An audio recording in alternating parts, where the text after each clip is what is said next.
have to promote life. We have to celebrate life.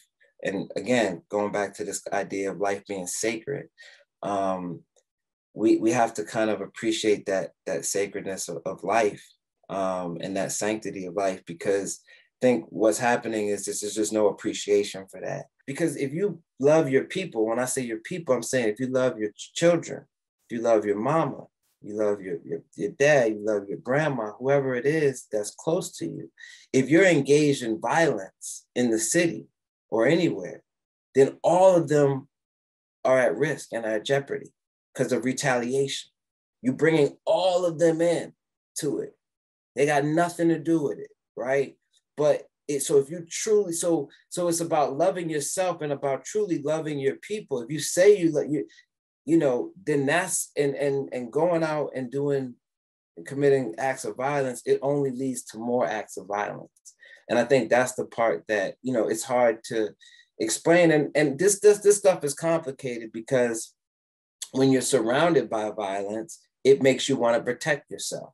So, you know, if you're living in a place where there's a lot of gun violence, you may want a gun because you feel like, well, everybody else has a gun.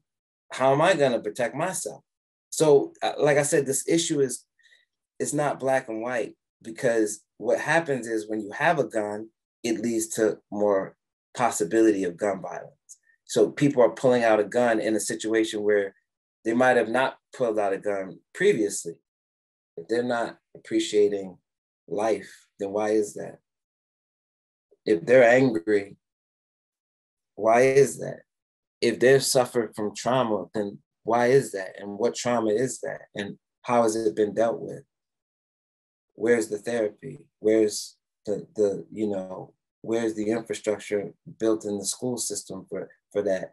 You know, if they don't know things, well, why haven't they been taught those things? Going back to that idea of the village, you know, we have to look at ourselves as parents, as uncles, as teachers, you know, and we have to say, you know, if our young people are failing, then we're failing, you know, we're failing them as well.